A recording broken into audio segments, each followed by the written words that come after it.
The biggest mystery by far in Final Fantasy VII Remake's trilogy is the fates of Zack and Aerith. Zack is seemingly alive, perhaps in another timeline. And will Aerith survive this time? Today, we are going to answer those questions. Not really, but we are going to take some incredibly educated guesses on them. So go ahead and hit the subscribe button, because today we begin the rebirthing. So first and foremost, Final Fantasy VII Rebirth has received its rating from the ESRB. Much like Final Fantasy VII Remake, it has received a teen rating. However, there are some details that have been fueling some people's speculation, including some recent interviews that we're going to discuss after this that are incredibly thought-provoking. Here's what the ESRB had to say first. This is an action role-playing game in which players follow the story of a mercenary, Cloud Strife, on a quest to save the planet from evil. Players explore fantasy landscapes, perform missions, and battle monsters and soldiers in frantic melee combat. Characters use swords, staffs, guns, and magic spells to fight monsters and human soldiers. Combat is highlighted by impact sounds, cries of pain, and explosions. Cutscenes further depict instances of violence, sometimes spatters or pools of blood. Characters impaled or slashed by swords, sometimes with slow motion effects. An assassin throwing a spinning blade at a targeted figure. Characters shot by soldiers. Some female characters are designed with revealing outfits, that is,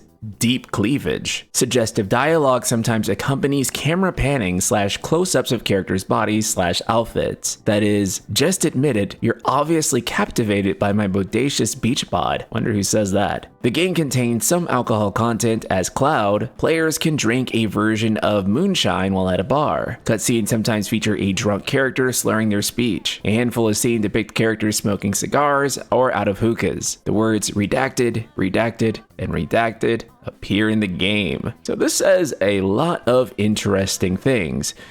First of all, there is mentions of characters being shot by soldiers. The first thing that comes to mind with this is, of course, Zack Fair.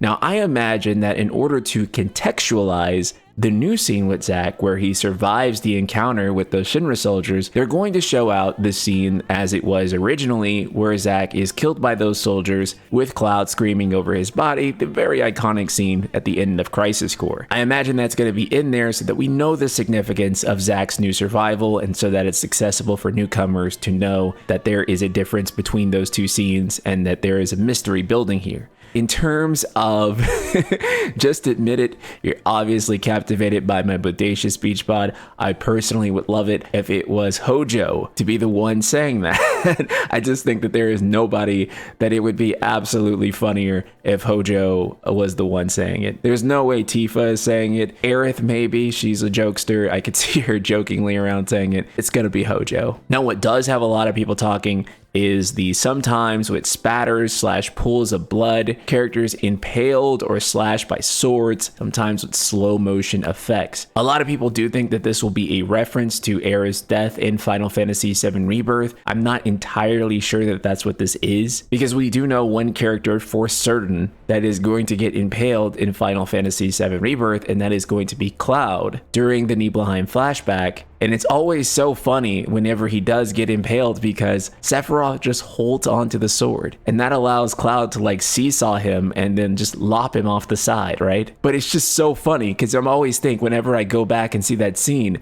Sephiroth, bro, just let go of the sword. Don't hold on to the sword.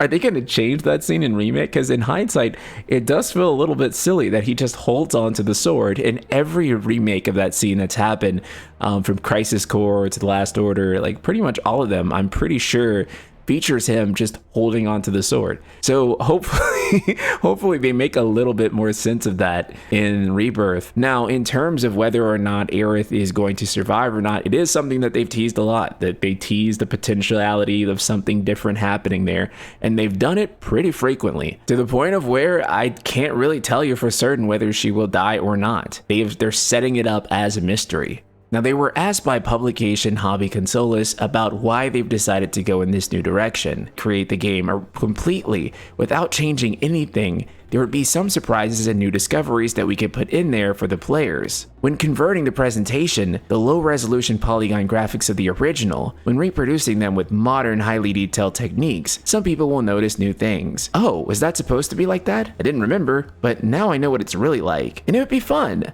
But it really wouldn't be enough. As a work of entertainment, we want people to know what is going to happen at the end. And it would be fun, but it wouldn't be enough. As a work of entertainment, we want people to not know what is going to happen at the end, to have suspense and feelings of doubt, of not knowing where the story is going. Final Fantasy VII is a very famous story, and many people know how it ends and what happens. So there would be an absence of motivation, commitment, and suspense if we did not generate doubts. That's why we have introduced those elements like the return of Zack, for example, or the echoes, the whispers. I think that in this way, we have managed to create a truly entertaining game. This is something that I cannot deny. I really do think that the decisions that they've made are great business decisions. It's a great hook. People are definitely talking about it and are incredibly invested in where it's going next. However, is it going to be a great artistic decision? Time will only tell, and it'll ultimately depend on what they do with Zack, Aerith, the Arbiters, and all of these new twists. And indeed,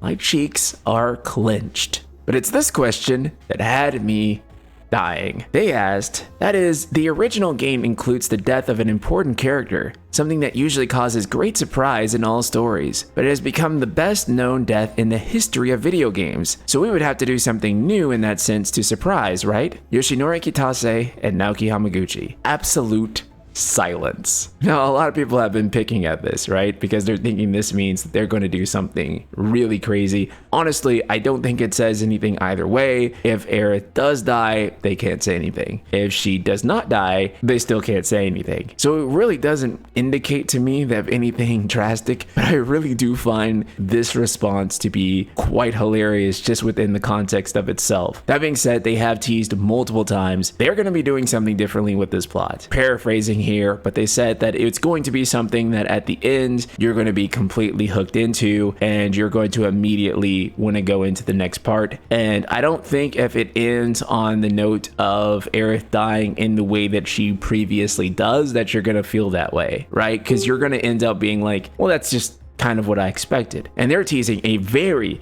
big surprise at the end of the game, and I'm willing to bet that it has something to do with the presence of Zack. Could this be the moment where Zack crosses over into the Beagle timeline with Cloud and the rest of the party? Hamaguchi was also asked about Zack's role. This is something that is a burning question for many of us. Probably the biggest question about Final Fantasy VII Remake that there is. It seems that Zack is going to have a very important role in Final Fantasy VII Rebirth. It is quite a coincidence that Crisis Core Final Fantasy VII Reunion was released last year. Would you say that it is necessary to have played Crisis Core to understand the story of Rebirth? Hamaguchi: if you want to empathize more with Zack's character, feel and understand him better, it is a good idea to have played Crisis Core before this game. You might get a different perspective on it. But the way that he appears in this game and the story behind him is not directly related to what happens to him in Crisis Core. So to understand and follow the story, you don't need to have played Crisis Core at all. But then again, if people are interested in Zack, it might be a good idea to play Crisis Core after Rebirth to learn more about the characters. In fact, Zack plays a very important role in Final Fantasy VII Rebirth by helping to tell the story in its entirety. In Final Fantasy VII Remake, we had these entities called echoes, again, the whispers, that were used to show doubts about how the story was going to continue and play with people's expectations. What is going to happen? How is it going to end? Is it going to be different? What do I expect? At the end of the game, when they break through the barriers of destiny, suddenly anything was possible, and people didn't know what was going to happen from that point. The echoes are very involved in all of this, and Zack takes on a very similar role in Rebirth. Through Zack, you'll discover more about what happened after you broke through the restrictions of fate and escaped that timeline. You are going to discover what could really be happening and how it could all end. He plays a very important role in all of that. So I think fans of Zack and Crisis Core and the original game are going to be happy to see more of him. And I think he's going to have even more fans after this. So for Hamaguchi to feel that Zack is going to have even more fans after this, he has to be playing a pretty important role and be getting a pretty decent amount of screen time. I imagine this means we'll be spending quite a bit of time playing as Zack. He's supposed to have an episode within Rebirth, though it's unknown if that ties into the narrative organically or if that's going to be something that we can just select from the menu. He also mentions that it's necessary to have Zack there in order to tell the story in its entirety. To me, this means that we need Zack in order to get the perspective of the other timeline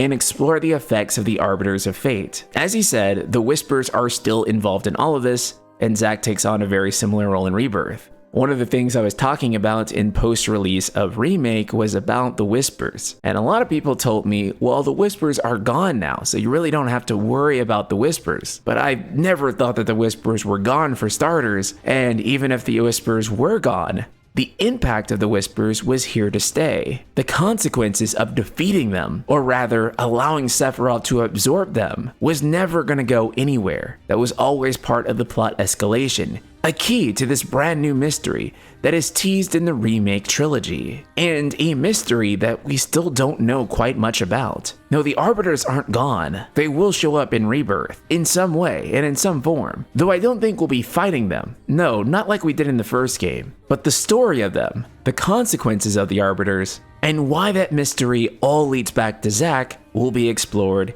in thorough detail. And a bigger question is, will Zack's presence have an impact on Aerith's death scene? Will she in fact no longer die because of this ripple in time? The terminology that he also used was, through Zack, you'll learn more about what happened after you broke through the restrictions of fate and escaped that timeline. This would imply that Zack has escaped the Beagle timeline, meaning that this isn't a different universe version of Zack. It would in fact be the Zack that everyone knows, who has basically escaped the Beagleverse and is living his life in the Terrierverse. All of these mysteries are layered, but I'd love it if you let me know in the comments below if you think that Zack and Aerith are going to live by the end of FF7R. And I'll see you all in the next video.